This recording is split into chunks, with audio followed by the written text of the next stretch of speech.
being like, she's not hearing this. So, That's but okay. no, I think Amber's smarter than me too, but not by such an extent that I feel dumber by comparison. I also think Amber's. Go ahead. It's not that I feel dumber by comparison. It's like I could match her probably in like raw processing power, so to speak. Like, she's not hearing this, but she uses it so much more efficiently that. It's, right. You know what I mean? Yeah. I don't know. I don't know if there's a term for that in psychology or neurology, either way. But she is not only smart, she is also competent in her decision making and that sort of thing. So she uses her smarts. She doesn't. We can solve the same academic problem, but she just knows which ones are worth solving and which ones aren't. I see. Like, sure, I'll just solve them all. You know what I mean? Yeah, right. I'll just if I solve them all, I know I got the right one. Exactly. Yeah, it's a brute force approach. I'm big on. So in D&D statistics, she has a higher wisdom than I do, even if we might be matched in intelligence. I see. Yeah, that's where that goes. Yeah, you know, D&D stats are very useful for describing human characteristics. Oh yeah. The more I learn about other people and the different situations and problems and life experience and stuff like that, the more I think Wizards has it wrong in regards to a wisdom score being the smaller or bigger. I don't think wisdom scores are a score that can increase. I think they're a light switch. You either have wisdom or you don't. And I think that when you have wisdom, your other stats go up, except your happiness. Your happiness is going to go down because being aware of the world around you will bum you out. Like, so I think that's anyway. That's a topic for a different time. Oh yeah, definitely. So economics. I believe this all started because you got a couple of comments when people were telling you that with the reviews that you're getting, you should be raising your rates. I believe that's where this kind of all. Right. Somebody suggested that I should charge more money because it's my responsibility to do so that other people who also work in my field can reasonably charge more money. To make that higher price point normal. So that is not the case. So there's no, so I'm an economist. Okay. So I see things. Oh yes, please introduce yourself so I can, when people are like, well, who the hell is this guy? I can be like, he is the subject matter expert. For those of you who are joining us for the first time, my name is Francisco Ayala. Please do call me Franco. No one uses my full name. I didn't even know that was your full name. And I am a longtime player of Dungeons and Dragons, and I happen to be by professional training, I'm an economist. But that has one thing normally does not have much to do with the other. But today, we are going over exactly the economics of being a professional dungeon master, in which I also have a little bit of experience, not because I make a living of DMing, but because hustle. It's a bit of a side hustle for me, and I do intend to keep it a side hustle simply because I enjoy my 9 to 5 and my lifestyle. I actually am very happy with my job. Gig. Yeah. My regular gig is very satisfying. But I do understand that in the end, it is a service that can be charged for, and that you should be compensated if you so choose, and if you find the right clients for it. Now, the thing about this, and the thing about the comment that you got is that it is your moral obligation, so to speak, to charge more so that other DMs have a reference point when negotiating, is, in my opinion, unjustified. There is no morality in markets. And that's one of the things that as you see just how goods and services are sold, the prices are dependent on supply and demand, but they're dependent on supply and demand of that particular market. So a surplus of apples in California will not drop the price of apples in Florida because it's not the same. They have to actually be available locally. Every market is local. It's individualized, and every product tends to be, unless it's a fungible product, it tends to be its own market. So what I mean by that is that there is only one product you are selling, which is J. Kennedy DM. There is no other J. Kennedy DM. So they can't, if they don't like this J. Kennedy DM at this price, They can't go to a different J Kennedy DM at a different price because there's only the one. And that is the thing about professional services. The difference between products and services fundamentally is the service deliverer or deliverer or the delivery of the self, which means that that other DM, if he's using a different dungeon master as a comparison when trying to negotiate, they're not negotiating apples to apples. They're not exemplifying with apples to apples. They are showing like, hey, well, my apples should be worth this much because that guy's pears are worth that much. Like, well, we're not buying pears, we're buying apples. Same thing. And that is why it's a false thing that you are the same service as the other person, especially when it's something that's so individualized as game mastering. I understand that, for example, the service of power washing your home, that might be a fungible service. That might be something that if you don't like how Jay washes your home because the windows aren't as clean as you like them, you can get a different service provider to wash your home because the end product is a clean front of your house. But a service that is consumed while it is produced, which is like this, entertainment is a service that is consumed while produced. It does not keep. It cannot be changed later. There is only the one market for it. There is only the one product at a time. So just as a standpoint of why that one is, it's not even a question of morality or if you believe in morals or non-morals. It is not an apples to apples comparison. It is not the same product. People who want J. Kennedy DM and come to Franco Ayala DM are not going to get. Who J. I'm Kennedy also DM. confident would have a great time. We True, host very but it's differently. not the same but... product at all. So, True. Yeah, so I have the no price, doubt. the price of my product, the price of my service cannot be compared to the price of your service simply because it is different. It is not a service that is. So is to a service crunch that this is down into a couple of sentences, if I went on to Roll20 and I saw that there were 6 different GMs all charging money and all the rates were different, I can't compare any of them to each other. Now, you shouldn't compare any of them to each other because the all right, comparison is yes, false, you're right. because I it's a can false compare comparison. them to each other and to mud if I want to, right? Now- But I mean, I shouldn't. Now, I am particularly ascribed to behavioral economics. I believe that the field of behavioral economics has got it right, at least as right as we have so far. Walk me through Behavioral it. I'm not economics. familiar. So in traditional economics, you have perfect actors. So what that means is that traditional economics assumes that every person makes the optimal decision as if they had perfect information at all times. But that's not true. It's not true. No, it's not true. Now, as an aggregate, so Okay. if you take every actor, on average, you will get more or less the optimization of whatever market it is, simply because you will have outliers that go way higher in price. You have outliers that go way lower, and you'll have the majority that get in the middle. So as an aggregate, it tends to be true. It's not actually true, but it tends towards that's the truth. Right. But at the individual level, human beings are not perfect actors. So even if you had all the information, you cannot act accordingly. And also, you never have all the information. You just never do. As a human, you can't see all the angles, right? Not only in the moment, anyway. Not all the angles are readily available to be seen. Right. So what do I mean by this? Let's say that I go on to Roll20. Let's use that one as an example.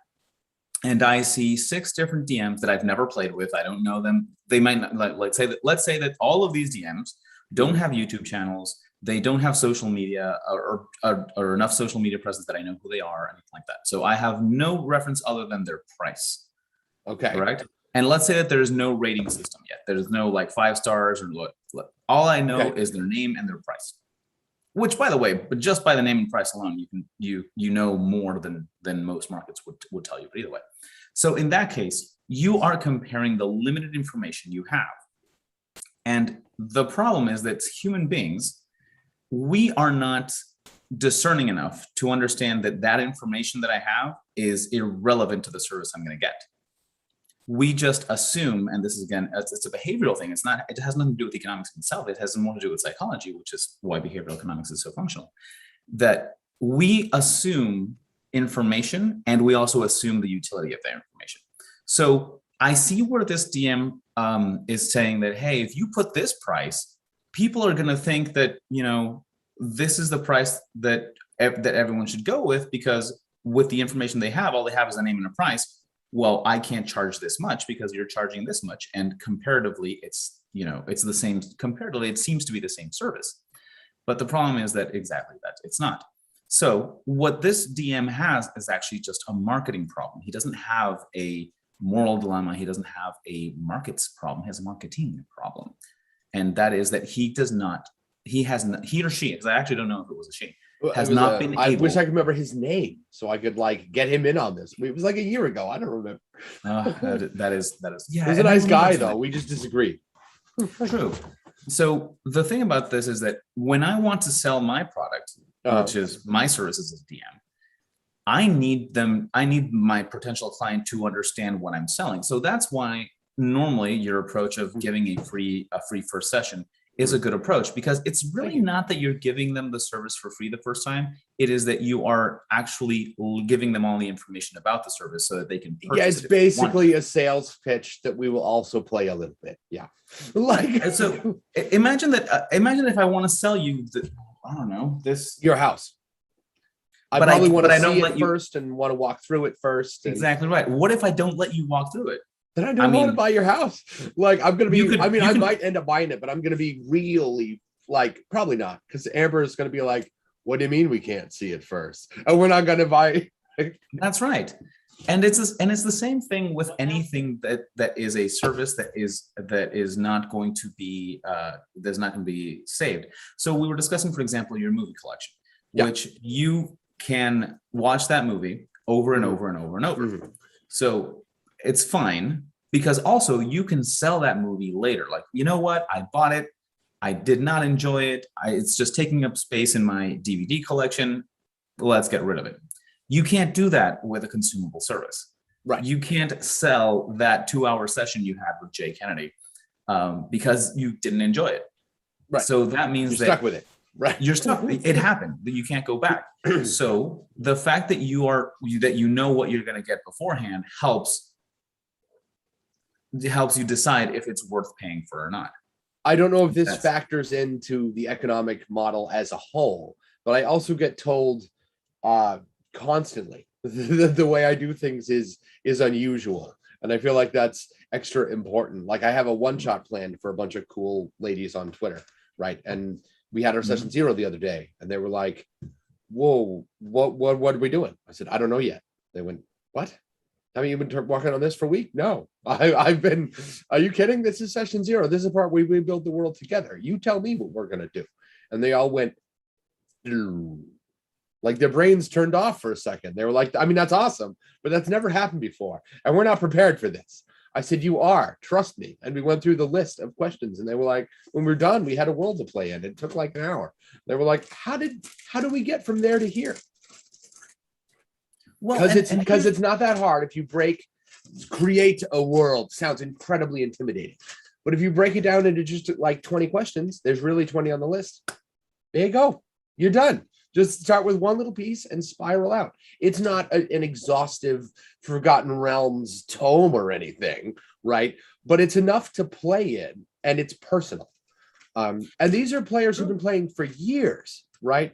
And every time I encounter somebody, I'm like, they'll know what I'm talking about. They'll have heard of this before because they've been playing since 1978. What do you mean you think I'm weird? Like, no, okay. Like, I'm not weird. I mean, I am, but this is not that unique a thought. It's anyway. The thing is that particular, so, and here's a funny bit. So once again, Jay Kennedy DM service is different from other DM services because you DM the way that you, or GM, I guess, for your clients is the way most home games are played. So you treat your clients the way most people only treat their friends. I don't even know what that means. So think of it this way. So in my case, for example, I DM for a distillery here in Frederick, Maryland, once a month, which by the way, this Thursday is going to be it. And the person who hired me to ask you about that. Yeah, the person who asked me, who hired me to do this, is the owner of the distillery. And the real reason they hired me is because one, he likes D&D. He doesn't play with us, but he likes D&D, and so he knows he's kind of he likes the concept of it. Hold on. Besides, the name of the place is Dragon He Distillery. pays so, you, but he doesn't play. he hasn't. He's the owner, and it's a relatively small place, so he's in the back end most of the time. So he's operating. But right, so he's not really available. I see. Okay. Yeah. All right. So he plays. Maybe he plays on his own time, but not with Just us. not with you. Okay. All right. But so the reason that I was hired is because when I said, hey, no, I can DM for you. I was called in, like, let me know what you can do. So I came in with a box of some minis and some terrain that I had made. That's just my home game stuff, and some of my books and otherwise. And I told him, like, well, I do this and this, and this is the type of thing that I've done before and that sort of thing.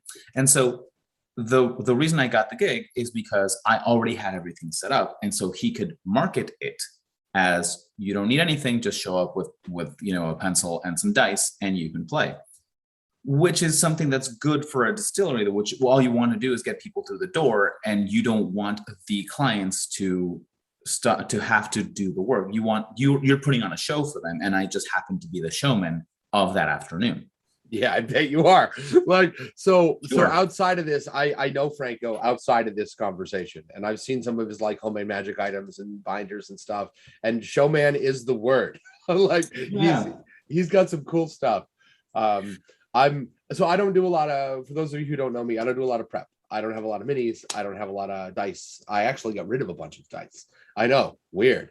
Like I don't have a lot of that stuff.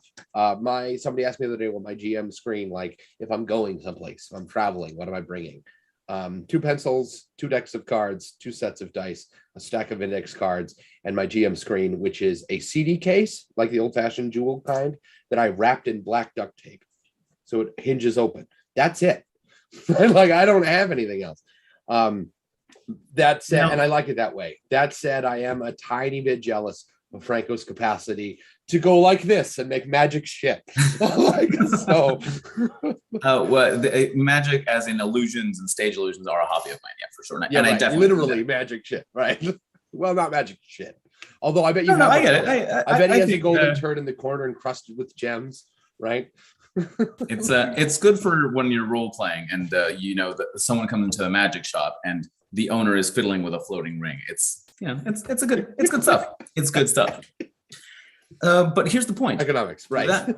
That owner of the distillery would not have hired Jay Kennedy for Not a this chance. thing, simply because what he was hiring was not a dungeon master per se. What he is hiring is the guarantee that if I advertise this, all of my clients have to do is come in, order their drinks, and they will be entertained, and that they can drop in, drop out. And it's not something that's personalized to my clients, in this case, the clients of the distillery. It's something that is fun enough to pick up in one afternoon. They don't have to do any work for it, and they can go back. And if they don't show up next month, the world doesn't come to an end. It is not a continual game. Whereas if you hire Jay Kennedy, even though we're both advertised as professional dungeon masters, he does it in a way that relies on consistency of players and involvement of players, and it's much more of a personal experience and much less of a commercial experience. Think of it this way: I sold my professional DMs to a company so that they can then sell that to their clients, whereas Jay sells his professional DM skills directly to the consumer of that game. So again, it is a different product, which is why you cannot compare the price of what you charge to the price of what I charge to the price of what another DM charges, because we sell different things, even though they're labeled professional DM. Does that make sense? It does. And so that is the reason why there is no morality associated to pricing us all the same. That is so, and truth be said is this: I don't ascribe to the morality of anything. Personally, I do believe that that morality is subjective to the circumstance, and those circumstances are broad. It's not like just every decision I make is its own morality. No, there are constraints of morality that I subject everything to because I'm in this particular society. But market pricing is not one of those things. There's nothing morally right or wrong. Now, had I shown up with Jay that day Mhm. to discuss things with my client, which is the owner of the distillery, and said, "Hey, well, you know what? Whenever I cannot come in, Jay can fill in for me if you want to hire him, but he does things so differently that the players will notice. Is that Oh yeah. okay?" The actual smart answer that the owner of the distillery should have given is that no, whenever you don't show up, we'll simply cancel, because if I'm not consistent in what I'm offering my clients, they won't come back in. Right. So think of it that way. Once the people who come into the distillery for the experience that they enjoyed, then it's like going to McDonald's. Whether you like it or not, the thing that sells McDonald's is its consistency of its products, not necessarily the quality of it. And I know that's implying that I am not a high quality DM. That's a different matter altogether. But what See, I'm I but didn't what I'm catch that at all. but what I'm saying is that I'm not the service provider, really. The service provider is a distillery who is providing a reliable GM. That is the product. So whereas with Jay, because you sell direct to the direct to consumer, you are not selling consistency. You're selling customization and personalization, which is never consistent, but Never. it is a different product. And not everyone likes that. Some people like consistency over personalization. Some people like Definitely. I've had personalization some over consistency. players go, yeah, price point sounds great. Tell us what you do. And then I pitch the whole it's all about you thing. And they go, ooh, they don't want that. Whether that's on, and I that usually falls into one of two arguments. Camp A, we work all day in a creative field, and we really just want to show up and stab shit with a sword. We want to play a directed video game. Yeah, all right, sure. I can do that. Because that's when I say I want to do what you want to do. If what you want to do is hack and slash Devil May Cry, the D&D version, that okay. I really did mean what I want to do what you want to do with no qualifiers beyond, I don't know, playing a child murdering Nazi or something. Something objectively gross that I'm probably not going to agree to play with. Sure. There's a table for that somewhere, but it ain't me. Anyway, there's that camp. And then there's camp B, which when somebody's like, well, now hold on. That sounds like a mercenary type deal. And we want to play the thing you want to play. Because if you're not having any fun, that'll psychologically leak out onto the table and we won't have any fun. Right. And I went, okay, I understand and hear your argument. And you're right. If I'm not having any fun, it will affect the other people. There's a kind of a psychological ebb and flow at the table.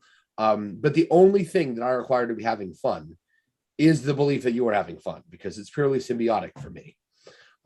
So I go back to my previous point. Like, just what do you want to play? And some players don't want that. I had a player who was creatively exhausted at the end of every day, and he wanted me to grab him by the nose ring and drag him down the railroad track because he's not interested in making big creative decisions, because he does that for a living for 14 hours a day. Sure. Which is insane. I can't even imagine. Whoever says the creative work is not work has definitely never been paid for it. Yeah, right. Like I think the statement, if you love your job, it'll have a big impact on your overall positivity of life. Sure. But I don't think, I mean, I love my job, but it's a job, right? Yeah. I show up, Yeah. it's important. I stress about being here early, right? It's a job. I think the statement, if you love your job, you'll never work a day in your life, I don't think that's true. I think it's still a job. It's still definitely, the thing is that any job requires decisions, and decisions exhaust you psychologically. Right. So right.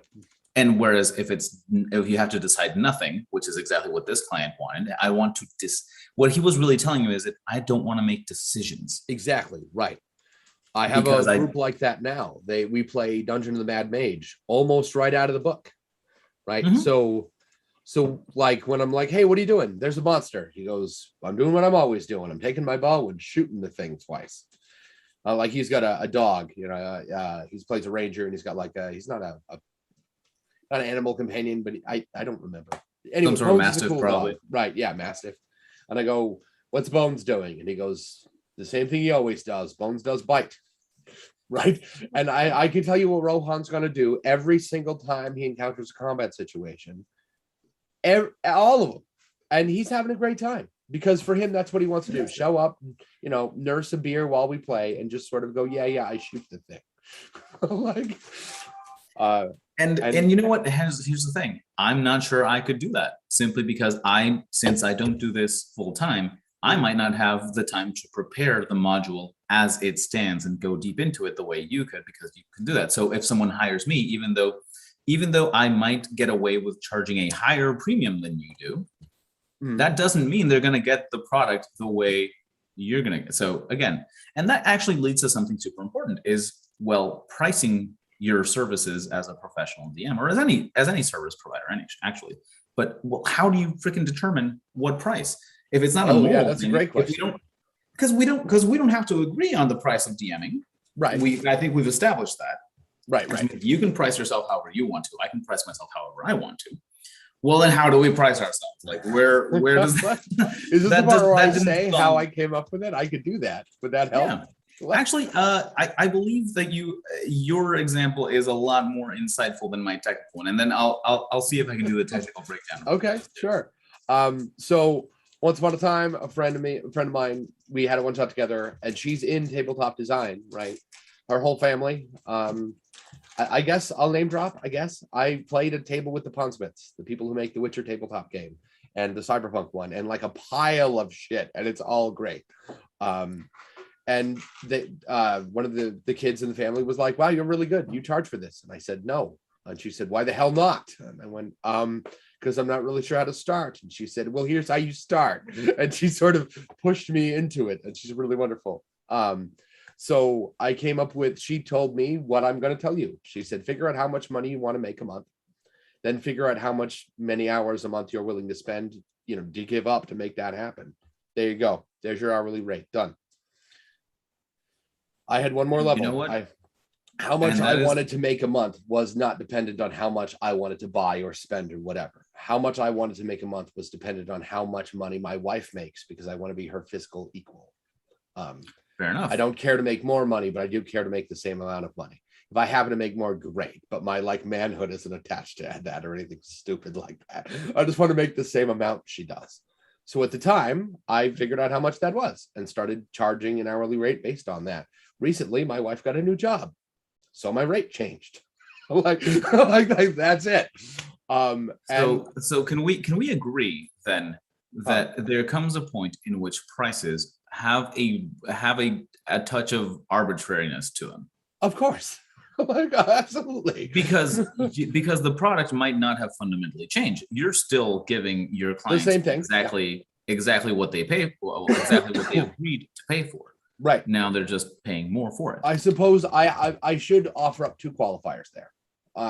I did not increase the pay rate of tables I already had. It's just for incoming. Just new clients. I'm not going to do that. I do have one player who's at one table at the previous rate and a new table at the new rate, because I reached out to Facebook and I said, "Hey, I got this table. I'm looking to fill 2 more seats. I don't usually advertise like this, but we lost a player. What do you think?" And she said, she reached out to me privately because we're already friends. And she goes, "I want in." And I went, "Wait, how did you? Oh, you're in that Facebook group. Well, crap. Here's something you want to know then." And she goes, "I understand. By the time, I said the rate's different now." She goes, "What is it?" And she rattled off a number that was higher than the new price point. She goes, "As long as it's not higher than that, I'm in." And it's not. So, and she was like, "Look, I work in, she works in a big city." She goes, "I get it. Cost of living's a thing. I totally understand." And I was afraid I was going to catch a little bit of shade there because, she absolutely knows it's the same service. She's at both tables. but no, none. And I do think you could make the argument that prices should go up incrementally over time because of the cost of living. Is that fair? Because usually, if I work at a grocery store, I don't get an incremental raise to match the cost of life around me. Right. It's not like this. It's more like this. It's not proportionate. The proportion. It's not proportionate. It's not 1-to-1 for sure. But honestly, that's not why I did it. I did it because I want to make the amount of money my wife makes. Okay. Would that happen to make our life easier? Sure. But that's not really why I did it. Well, here's the thing. So to break down exactly what's going on there, you are distinguishing operational costs and price, and those are 2 different things. Right. So The actual price of a service, at least in classical economics, is determined purely and solely by supply and demand.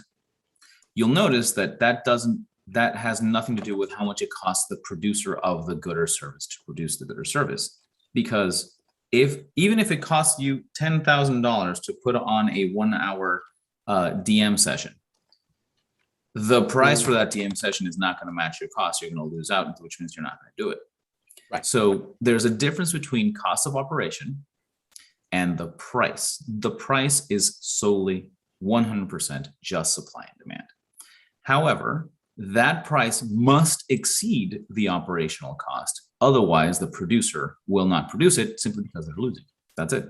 Now, are there exceptions to this? For sure. There are people who, for charity or for their own amusement, produce things and the price doesn't justify it, but they do it because they get something else out of it, not just money. But this is not the case here. We're talking about a professional service of which someone can either live off of or do as a side gig, which still must be an income. It must be more than what you're putting out. Otherwise, it's not a side gig, it's a hobby. Right. So again, we're talking about professionally DMing. Right. Whether full-time or part-time, but professionally DMing. So your cost of operations depend on literally what you have to invest or how much money you have to put in per session. Now, There's when you some say costs- invest, we should codify that term. Do you mean, does invest include like time spent or just So- dollars spent? so everything can be quantified in dollars. I know that's a controversial one, but everything can be quantified in dollars or in any other. So for example, if I want to professionally DM for a group online because I don't want to leave my house, that's the way I want to operate, then I have to put in money into all the equipment needed Required to do that. I have to have Webcam, microphone, internet, computer, right. the whole thing. So those are called sunk costs. That means that I'm going to pay for those whether I sell or I don't sell or I operate it otherwise. So Right. I'm never, that is not generally factored into the price. That's a sunk cost, and that's what you recover over time. The day-to-day or the actual functional operational costs are, well, how much does it cost me per session? Not what I already paid for my equipment. That's sunk. How much does it cost me additionally per session to do this? That is your functional operational cost. If your price does not exceed that, you will never recover all of your investment and never start making money. Right. Now this rate that not your sunk cost, your involved cost every day or every session. Your functional operating cost, yeah. Right? Is that like if you want to use Roll20 beyond a certain point, it costs you money. If Zoom that's beyond 45 minutes costs me money. That is a sunk cost, because if your Roll20 subscription, you either pay it monthly or you pay it annually, but you pay it and you still never play, you still paid it. That is still a sunk cost. So anything that is not the cost of actually playing at the moment is it's generally considered a sunk cost. There might be an exception. Do I have any of those? You do, right? You do. So for example, a sunk cost is, I remember the day you were very proud, and I'm very happy you did. You upgraded your computer. Yep. That is a sunk cost for you. Whether you play or you don't play, that money was spent. But I also use that computer. I don't know if this is really relevant, but I use that computer for way more than just D&D. So I mean, true, and that is a different matter altogether. But for your business, for the D&D portion, you had to spend it. Whether you use it for anything else or not is independent of what you paid for it. You bought that and you spent that amount of money. That it is what it is. And the same thing with any subscription services that you have. Whether you use the subscription for anything or not, you already paid for it. They don't let you retroactively, oh yeah, we'll let you use Roll20, pay us at the end of the year. That's not how that works. So those are all sunk costs. Those are costs that you pay just to be able to say that you're going to operate. Now, your operating costs, your normal everyday, the stuff that you do, are one, your time for sure. Absolutely, your time. You cannot not spend time while DMing. Right. But also anything that you produce, give out, or otherwise. So in my case, for example, I am a big fan of giving out handouts. I like them. I think it's a way to, it enhances my game. So that means that every session costs me whatever the amount of paper and ink and otherwise from my printer, because had I not played that session, or had I not prepared for that particular session, I would not have spent that money. It's not like the computer. I spent that money no matter what. See what I mean? So those are the operational costs. If I make less money than my operational costs, it's not worth it. Right. So the minimum you have to price yourself at is, if you're doing it as a hobby, doesn't really matter, up to you. If you're doing it as a business, the minimum you have to price yourself at is your operational costs, so that you at least break even and don't lose money. Now, why would a business break even? Most of the time, businesses are willing to break even and sometimes even lose money, but for a period of time, to break into a market. So what does that mean? If you have 6 GMs advertised on Roll20, generally the one that's priced the lowest is generally, you can tell, it's the newest person that doesn't have players. You need to at least get some players through the door. And since the only distinguishing factor you have is price, that's the only thing you can change. But if that price is so low that you're going to lose money every time you play, you're going to notice that no matter how many players you get, you're going to quit. It's not going to work. That's why by default, the minimum price you should have is at least your break-even cost, because that way you break into the market, and then over time you can raise your prices. But why is it okay to raise your prices afterwards? Well, because afterwards the demand for your services, if they are good, goes up. People want to play with you, Jay Kennedy, not the other advertised DM. Right. They don't just want a paid GM. They want to play with me. Right. So again, so what happens to the supply curve doesn't change, because you're still just the one person, but the demand curve moves. And you'll notice that even though I'm not raising my hand, I'm just moving it to the side. Right. The way that the place they intersect goes up. That intersection is the price. So as the demand for your services goes up, the price can go up. Now, the only way for the price to actually go up is for you to charge that price. Right. So let's say that you have, and this is I should have displayed notice, but let's say that this is the equilibrium price, and the demand curve moves to the left. Well, the price should go up immediately. But the truth of the matter is that now you're playing at this price, but you have this space. That is the rate that you could be charging. Now, what happens when there's more demand than there is supply to meet the actual sales price? Either the price goes up because people will, and this happens, people will offer you more money. They will say, hey, this is worth more than you're charging. Here's a tip. Or just charge me more. But people will offer you more money because the market pull is that strong. It's weird, but it happens. Or the other thing that's going to happen is that difference between what you're charging and what you could be charging is going to start to diminish your demand again. So it also pulls back down. Why? Because you yourself, the provider of the service, and this is what I think, this is again behavioral economics, you're going to notice that you are no longer as satisfied as you were before because of the price. So you're gonna start doing a poorer job of your job. You're gonna start giving a lower quality service again. And what's gonna happen? The demand is gonna go back down to that price point. So the demand can pull the price up, but the price can also pull the demand back down. So it is very important to keep a good pulse both on yourself, as in, am I still happy with this price? And if I'm not happy with this price, this is going to show in the service I'm giving, and that's going to lower the quality, which is going to lower the price back down. Or if I'm not happy with this price, should I raise it? The answer generally is yes, because I am going to be happier generally, not happier as in like, oh, joy, but I am going to be more satisfied with the results of my business is what I mean. If the price went up justifiably and sustainably. So how do you price yourself? You price yourself according to how much people want to play with you in the case of a professional DM. Now, how do you move that? Do you want to raise your prices? You can't clone yourself, so the supply is always going to be the same. It's just you. So the only thing you can help move is the demand. How do you move the demand? Well, you make yourself more attractive. And I don't mean cosmetic surgery. Though that might work if, I mean, you can see me, right? So I might want to like spruce up a little bit.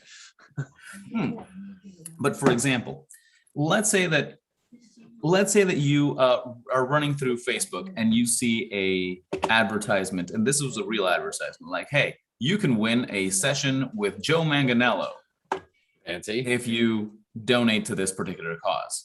Right. Well, why Joe Manganiello? Why do I have to put that money if I can hire $6 an hour DM over here and because Joe Manganiello is famous and like one of the world's most impressive nerds. Right. Demand goes up. Right. Joe Manganiello is still the one person. He can't do more than the session he can do, but people want it way more. So one way that you can increase demand is good word of mouth. Is people that have never played with you know that you're worth playing with, that you can back up that service. And what that's going to do is that even though you might not improve the product, which is the way you play, there's nothing wrong with that, by the way. Your product can be perfectly fair and the demand can still fluctuate. That has nothing to do with it. You might not need to improve the product, but as long as you have good enough product that it produces better word of mouth, that means that new players will want to play with you more, which drives the price up, especially for new players, because they want it more, which is exactly what's happening to you. You are able to charge new players more money, even though they don't know they're playing with you for the first time. Why? Because good enough word of mouth gives them the confidence to say, yeah, it's going to be worth that price. That idea that it's going to be worth that price is that increment in demand. Does that make sense? It does. And that's exactly what's happening. So it doesn't matter. You can't compare yourself to Joe Manganiello. So imagine someone sent a text message to Joe Manganiello. Hey, Joe Manganiello, you're a world famous actor and a celebrity beyond just worldly recognized. You should charge just $6 an hour so that everyone else can also DM at that price. What are you talking about? Right. He has the demand for that price. Do you? Can you create it? Absolutely.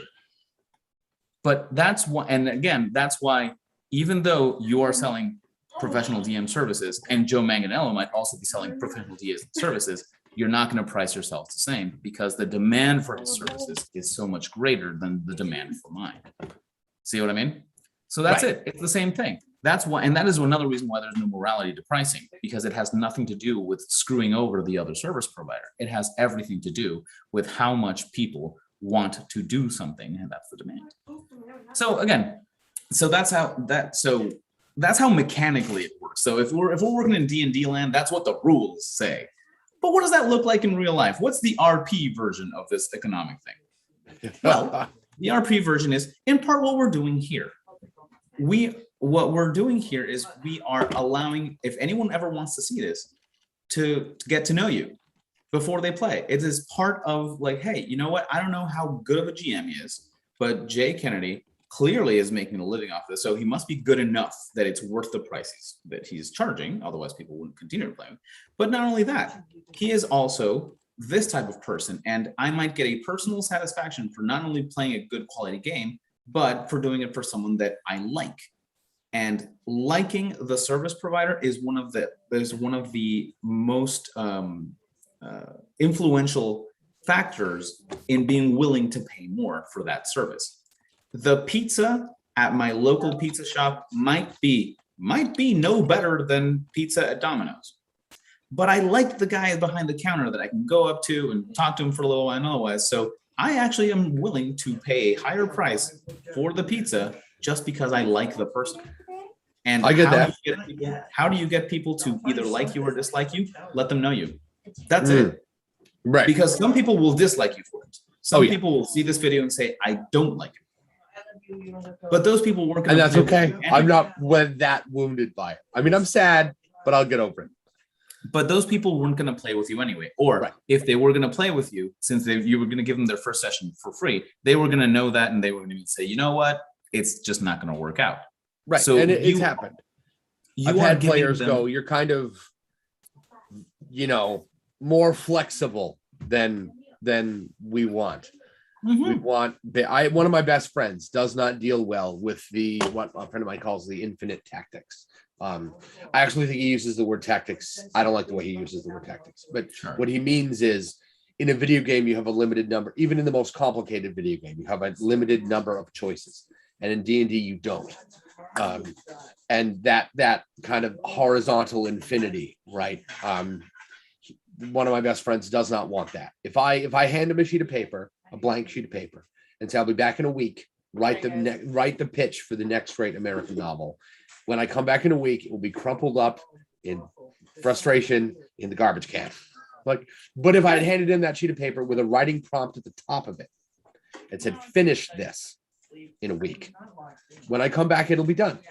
I don't know if it'll be any good, but he'll have written something down. He does really well with 3 choices at a time, no more than that.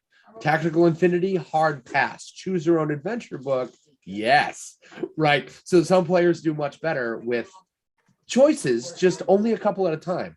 And I can hear people from here going, simmer down. Every dungeon you've ever been in is like that. You can go left, right, straight. In 10 minutes, left, right, straight. In another 10 minutes, maybe just left and right. Maybe it's a dead end, right? Those are all, that's what that is. Tracy Hickman calls the guy who wrote Dragonlance. Well, one of the parties involved in writing Dragonlance. I would hate to sell Margaret White short like that. She's a cool lady. Calls that the closed matrix. Well, there's the railroad, straight line, right? Where player choice doesn't really mean all that much. The sandbox, that's a lot of this. There's a lot of openness, and player choice is everything because nothing's going to happen without them. And the closed matrix, which is sort of like a pinball machine. You can make lots of choices. You can choose to do nothing. You can choose to flip then. You can choose to flip later, whatever. But eventually that ball is going to get to the bottom of the machine, whether you like it or not. The ball does not come out of the machine. You have a limited number of choices per move, right? When it's time for you to take action, you only have 3 options. And I have players that thank you. I have players that like each of those modes, and sometimes that are kind of flipping it out. I have most of my tables are very sandboxy. That occasionally, when they get serious, they narrow down into what is essentially a railroad that they have built over the last 3 months of play. And now it comes down to video game, final choice. Do you kill the bad guy? Do you redeem the bad guy? Right? Because most video games boil down to a couple of choices at the end. But good video games with lots of 15 different plots, endings or whatever, that was all incremental to get you there. There was a decision you made here and a decision you made here and a decision you made here and a time you did nothing here. And it kind of narrows down to a wedge point by the time you get to the end.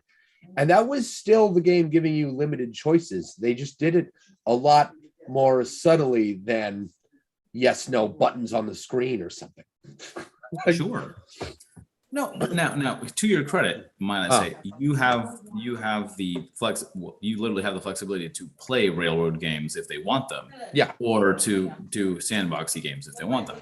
I don't have the professional acumen that you have regarding being a DM. So in my case, there is one style. That's what you're getting. Yeah, see, I don't think that's true. I don't know if you have the practice, but I'm sure you can do it. I'm not special. If I can do it, you can do it. No, but it's like anyone. So can I learn how to juggle? Sure. Do I currently know how to juggle? No. Really? That's it. Yeah. In my mind, I just assumed you could. I actually have some juggling balls, and I can't say this too loud because Anna might hear me, but I've been practicing and I'm still not good at it. But one day I'm going to surprise her, just out of the blue, oh yeah, and just start juggling things. So we just had a question. Yeah. A guy said, "How would I?" A guy I know actually. Hi, James. A guy said, "How would you suggest the best way to raise the rate?" He said, "In order to get more for my time, if I run it for 100 a table, say, and I want to raise it to 150 a table, how would I do that, or when would I suggest doing that?" Okay, so that, and again, that's why behavioral economics is a little bit better suited for those things. Classical economic theory will tell you just raise it, hey, by the way, today the session is going to be this much. That is terrible. Now, that sounds like a terrible choice. There is no economics reason why that wouldn't work, but there is real human reasons why that wouldn't work. Okay. Now that is best. So I'm going to lean into a little bit more of the marketing side, which has nothing to Ooh. do with economics, even though I do have my fair share of experience in marketing. Hmm. Um, Information Mhm. is causes stress to the receiver of the information, not because of the content, but because of the speed at which it is provided versus the speed at which they can absorb it. So, Okay. for example, let's say that someone comes up to you super excited. It's a good friend. So it's not someone that's, you don't feel that it's hostile, but someone comes up to you super excited to tell you fantastic news, but they're going over it super, super, super fast. Like, oh, I have this thing that I finally got the ring and I'm going to propose to the girl. And I know that the mom's already involved and we have the whole thing planned and it's all going to happen at the same time. So you have to be there at that time because if not, the photographer's going to be there. And you have to actually coordinate the photographer, but the photographer's going to, even if it's all great news, it's all fantastic information. If it's given to you faster than you can process it, it stresses you out. Right. That is just how the brain works.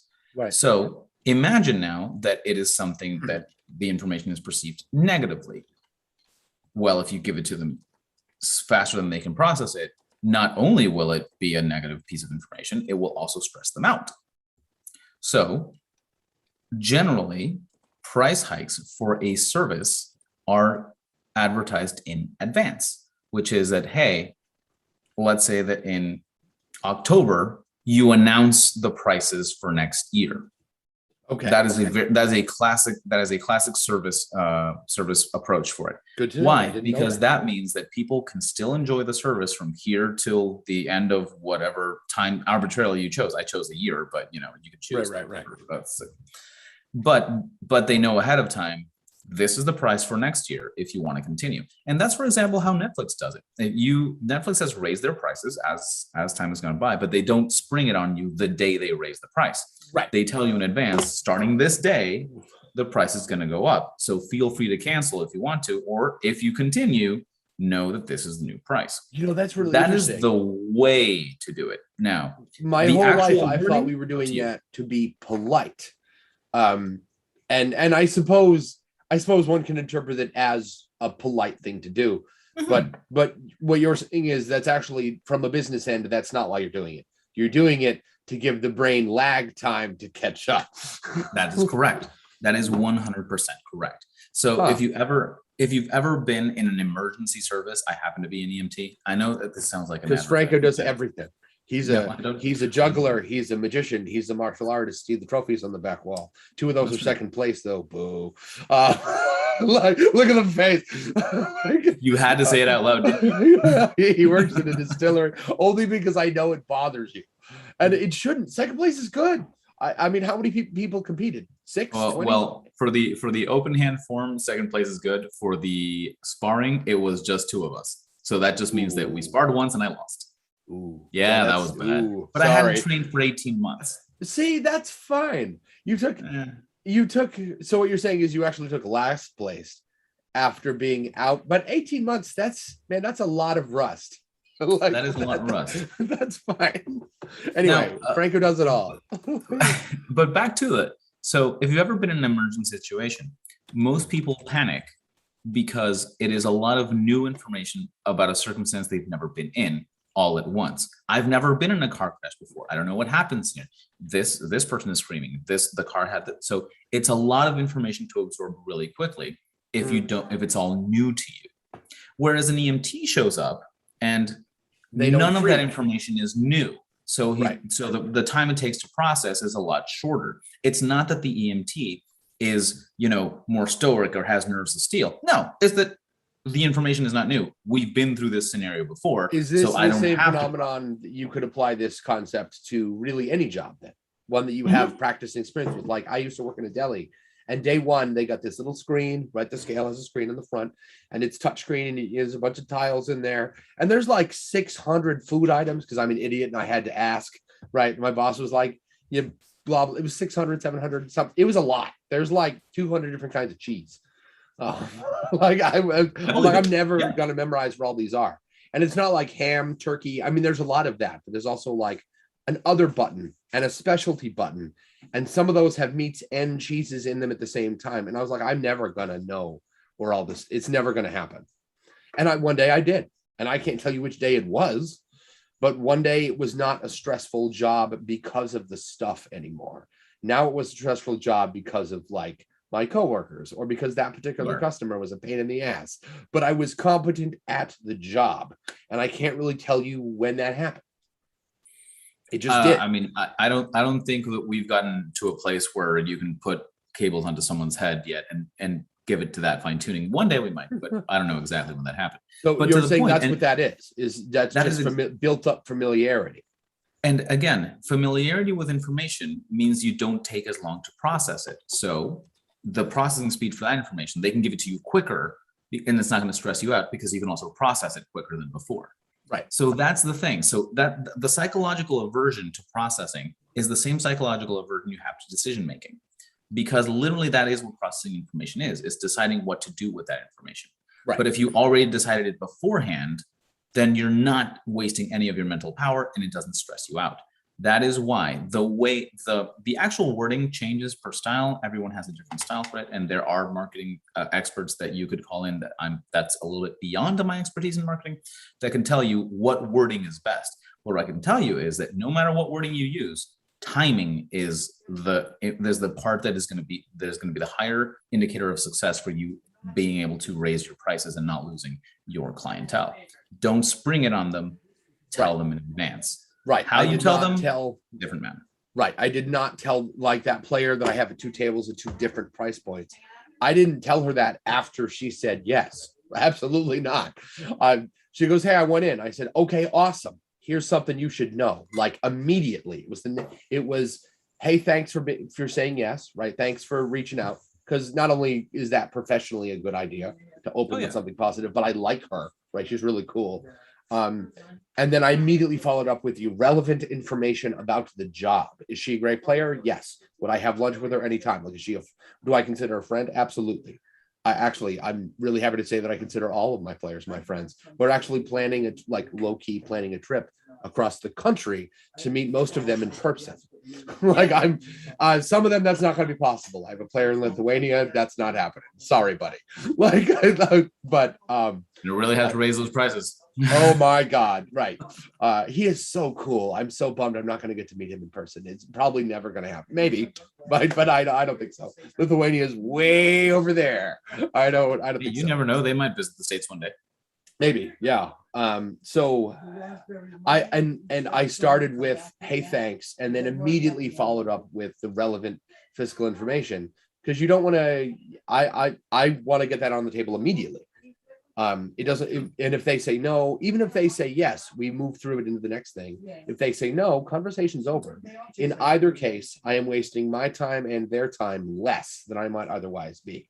Preferably not at all. Also, James says, "That's genius. Thank you." And he wants us both on the show next year. He has a show. Happy to do so. I'm always happy to express, to give out. So that is, if you feel the market pull, the demand for your services is going up and you are no longer satisfied with the price, that is the demand literally pulling the price up. And you can feel your own satisfaction with your prices as time goes by. I was just about to ask, when you say feel, do you mean like the force? Like No, I actually, so this is, I'm going to use myself as an example on this one. So as you know, I host weddings and quinceañeras and that sort of stuff. That is my actual big side gig. As I said, Franco does it all. I like speaking in public. So I started charging $50 a wedding, literally, because it was a friend of mine and he was like, just I'll pay something that, pay me a nominal amount so that you don't feel bad that you're not paying me. But $50 will do, because that means that, and this was the actual reason, because if he pays me $50, when we go have dinner later, I have the $50 to treat him to dinner. Nice. Yeah, and he's a good friend. To this day, we're good friends, and I still. But as time went by, I was spending hours at these weddings, and even though they were fun events, I love weddings and that sort of thing.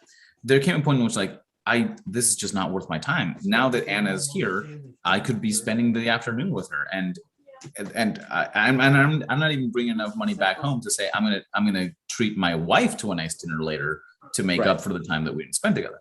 And so that was me being unhappy with the amount of money I was making for the service and the time I was investing, that sort of thing. That was literally the demand pulling up the price, because people wanted me enough that I had still had to do it, or I still had the opportunity to do it, but I needed more money for it. So again, the demand went up, and I allowed the price to go up. So I told at that point other DJs that hired me, like, hey, next year, starting January 1st, if the event is January 1st or onwards, this is the new price. That was where I was going with that originally. I did, when I pitched that to the new players, literally the old player, I told her the same thing I told the other players who were at the table who never played with me before. Sessinjiro and a demo table, right? And then this is the price point. I didn't tell them I had raised it. I didn't offer them an explanation. That's it. This is like, I'm a professional. This is my job. This is the rate. That's not really up for discussion. And while it is true that I have one table that is a different price point than that, except is my business, I'm allowed to make exceptions. You absolutely are allowed to make exceptions, because remember that, and again, especially for services that are consumed while they're produced, like entertainment, or in this case, DMing, not only is every service provider a different market, literally, also the consumers are always individualized. Right. This is not, so you personally know each consumer. This is not like a theater in which the actor doesn't know each individual audience member. So in this case, the demand from that person can differ from the demand from this person. And that's fine. And that's absolutely fine, because they're all different individualized markets. You and I deal with individualized markets, not general markets. So like that is why theater or a like a batting cage. You pay for the batting cage, but the batting cage doesn't know you, right? Correct. So we've been at this for about an hour. 2 questions. Is there anything else you want to cover? I'm all for just hanging out, but I didn't know you're the showman here, right? And no, quite the contrary. Want to take a break? So the only thing that I want to make absolute sure that that anyone who's watching this knows and takes home is that you are not morally obligated to any particular price, no matter what people say. And if you want to start doing this professionally, whether part-time, as a side gig, or otherwise, make sure that you know your costs of operation. They can be very low. And make sure that you always price yourself at least that cost. Because if you ever price yourself lower than your cost of operation, you are going to hate it and you're going to quit. And it's just going to be a terrible experience. At least break even to start with. Always. That's it. Okay. I think that's good information. All righty. Now, that being said, if anyone wants to send in questions, Jay, I'm assuming that you are always able to field those, and we can have a different session. And if anything specific comes up, I'm happy to go over. You and your economics brain.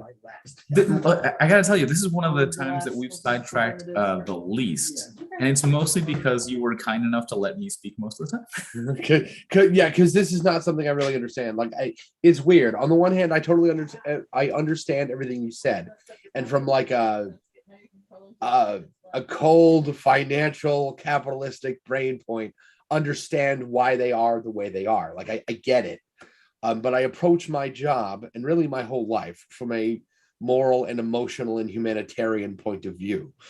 so like, on the one hand, I love my job, and I love that it is a job. Like, I get paid to host a D&D table is the coolest thing I've ever said, short of my wife loves me. And I never get tired of saying either one of those things. On the other hand, it still feels a little bit weird that I get to say that.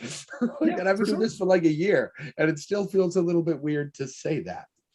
You have the dream job of a lot of people, by the way. Like, and yeah, so I've heard. And I get people who are like, here's a question I get a lot. How do I start? And what I usually tell people is, well, if you're going to be the service provider, you need to know why somebody would pay you. Like, what is it that makes you special enough that they would hire you? And I realize how asinine that sounds, so I need to find a new way to say it. I understand what you mean, but I have to disagree. Okay. I to What would this you day, say? well, to this day, I don't know exactly why people prefer. I'm going to use my bigger side gig, which is the doing hosting events. Mhm. My wife, I love her and she loves me, hates the way I host events. She thinks I'm too loud, I'm too rambunctious. I'm just she prefers like the Disney voice, like welcome to this, which is not how I do things. I am a big showman. That does not So surprise me. In either case, both that how you do it and how come she doesn't like it. That does not. she doesn't like I it can tell at you how come people all. pay you to play D&D though. When you show off the stuff you make, like For I don't sure. do that stuff, and I'm jealous of the people that get to sit with you. Like that's I can why, always send you because you pour all the this files effort, for it. you pour all Now this here's the effort thing. and give a shit into it. That effort like shines through the screen. That's why people want to play with you, because you give all Well, the fucks. now here's the thing. Huh. I didn't know that before I started getting paid. So that's the only reason why I'm saying that you don't need to know why people want to pay you to start. You just Okay. need to know that people want to pay you. So one of the most important things in any business, this has nothing to do with economics in and of itself, but is that you need to produce what you can sell, not need to sell what you can produce. You can always produce more than you can sell. Always. So if Okay. you have a button company, you can produce 10,000 buttons and never sell them. Mhm. Whereas if someone says, hey, I need a button, let me make one for you. And You then can you sell only that produced button. what you sold. So how do you start? The moment someone says, hey, do you charge for this? You say, Yeah, yes. I do now. Right. That's it. So how do Um, you start? When someone asks you. That's it. If someone has said, hey, you should charge for this, you turn around, I actually do. You want to start a session? Nice. That's it. I That the is how other thing you I start. usually say is when people say what you said, well, I don't know how come I'm special. Well, you might not. That's fair. Humans are really terrible at seeing what makes them. Humans, in my experience, are really bad at seeing their positive buttons and surprisingly good at seeing their negative buttons, which sucks. Like you should not be. You should not. Your comparable skill at seeing the things about yourself that you don't like should be at least equal to the ability for you to see the things about you that are good, that you appreciate. And usually they're not. And that's not fair at all. But I think your players can tell you why you're special. Ask them. And I realize that that's terrifying to ask your friends to basically like pour your soul out onto the table like that, but do it. It's important. And I mean, it might be uncomfortable if they go, well, actually, now that you mention it, we was kind of hoping Jimmy would host instead. Ooh, right. That sucks. Like, but it's something you need to know, particularly if you're going to try and go get paid. Well, that's why big corporations have those surveys that they pay you to take those surveys, whether it would be gift cards or otherwise. Yeah, people Right. need They're to. shelling out money to get your opinion. Right. Correct. No, definitely, it's good to know. Now, I particularly have never found the wording that I'm comfortable with asking people like, "Hey, well, why do you like this about me or the thing I do?" So, what the way that I do it, and this is a very passive way, which is completely contrary to my normal It attitude towards things, your is that your general self. Yeah. I simply listen to what they said they liked. Like, oh, this was awesome. They See, like that's what this. I do too. Because a lot of the time, if you say, what did you like? Their brain, remember that thing we're talking about, the short process, they go, and they, even if they want to answer the question, and they might want to, they're your friend. Let's assume in this conversation, in this example, they're your friend, right? They want to tell you the truth. They want to help you. They're in it for your best interest, and they can't because their brain just suffered a brownout, and that's not really your fault. That's how the human brain works. So you cheat. And during session 0, you ask them to talk about last time. The thing they remember first is the thing they like that had the most impact on them. Mhm. It's not necessarily the thing they liked the most. You'll have to pay attention to them when they talk. But the first thing they remember is the most memorable thing to them. That's how come they remembered it first. So you can just work your way down from there. Cheat. Don't ask them questions. Listen to them talk. True. Because remember, and this is, I can't stress enough, if you make them process more information than they're comfortable with, that stresses people out. Right. And that's why a lot of people, when you ask them like, well, what do you think about this? They're uncomfortable with the question because that means they have to process the information. and they Right. have to actually. So again, that is why I've never found a good wording to ask directly. So what I've simply done is that, oh, this is when they cheered, that's what they like. Right, This exactly. is when they zoned out, less of that. Because they're not consciously processing that they didn't like it, but they are expressing it, or that they Right. did like it and they're expressing it. Yeah, a So you lot just of have the to pay time attention. we give ourselves away whether or not we mean to, particularly in a relaxed, positive environment, like a D&D table with people you trust. Yes. And keep So, in mind that the people who are playing D&D with you or playing anything with you really, they already are willing to invest and sink their time into this session at least. The right, session that it is very rare that someone will get up mid-session and leave. right. So that means that if nothing else, you have that much time with them to extract that sort of feedback. So it's not about being self-aware. I think that you can. I have not found a way to practice being self-aware, but I have been practicing being aware of other people's reactions to me, and that tells me what I am, See, or tells me. I think a lot of the time that is self-awareness. I think being in the moment is just monk talk for be aware of the world around you in this moment, not when you look back on it, right? Oh Be yeah, for aware sure. of Because the world memory is as it is imperfect. evolving around you in this second, right here, right now, right? Memory is imperfect, which is Yeah, why the yeah. recap, which is why everyone recaps last session differently. Right. Yeah, Yeah, yeah. right. And it's not just because they remember it different, it's because they care about different shit.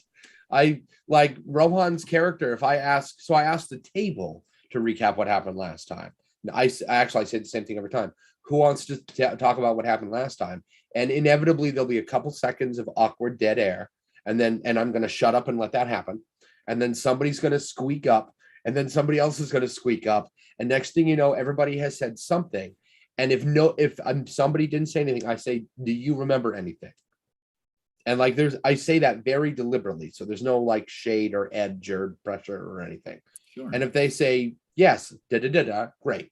And if they say not particularly, okay, great. And then we play. You just say great no matter what, because you don't want them to feel like they have to have an answer next time, because they will remember that. If you press them, they will remember that next time, and it probably won't be positive. So you don't do that. If I can share a tip that has worked for me. Please. So since the only professional DMing I'm doing is for the distillery, and it is a drop in drop out game because Mhm. again I'm literally just the showman that the distillery hired for that one. I don't count on my players remembering anything. I Mhm. count on them not remembering, but I also count on them wanting to know where to pick up.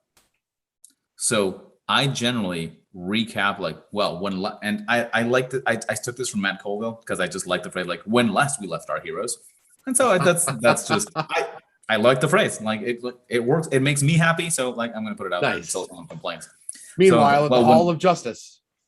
meanwhile at the hall, so when last we left our heroes, Hmm. this was happening and this and then when I start to recap what certain characters did depending on like, and that's when Don the dwarf and I actually tell again I put on a show. I recap what Don the dwarf and I tell a bit of the backstory. He said, and he spoke to the little girl and said, and then I just point to him and he's like, oh yeah, I told her this, and then That's it cool. kind of, and so I prompt them with a little bit of what they did. That also means I took notes, by the way. So I take notes as I DM. So Um, I still have Hennett's letters. I'm kind of hoping there's going to be more at some point if you don't play with us anymore. One of these those is going to were be those back were to as like a a player, special guest sure. thing. Oh, I'd love to. But if your players aren't comfortable with the recap, Mhm. get comfortable with it yourself. But the only thing is, I can tell you is lean into your own personality. Oh Because yeah. if you try to do what I do, you might be greater, you might be better than me. But 99% of the time, you're not going to be able to do it exactly the same simply because you're a different person, not Well, because you hold on. Are you about to say be yourself? not be yourself. Lean into yourself. Not just allow it to That's even happen. worse. Like Do like go hard on like like if you enjoy something, uh-huh. freaking love the thing. Right. If you dislike something, freaking hate the thing. So if Just lean for those into of it. you watching this, I realize that be yourself or lean hard into who you are is like cheesy little kid advice, but it's true. It's great advice. Once upon a time, I heard somebody pitch life, like the human lifespan, as a child, you spend most of your time trying to figure out who you are. As a teenager, you spend most of your time trying to avoid who you are. As an adult, you spend most of your time becoming okay with who you were the whole time. So, I mean, all of that boils down to just be yourself, like all the time. Just be who you are all the time, 100% all the time. Just do it. And you're going to find people that don't like that. And it happens. But you are much more likely to find the people who really love you if you're and are always going to ask you, and those people who really love you are going to ask you, hey, do you do this professionally? And that's when you say yes. Yeah, that's when you say yes. Yeah, well, I happen to. Do you want to set up a session? And here's the thing.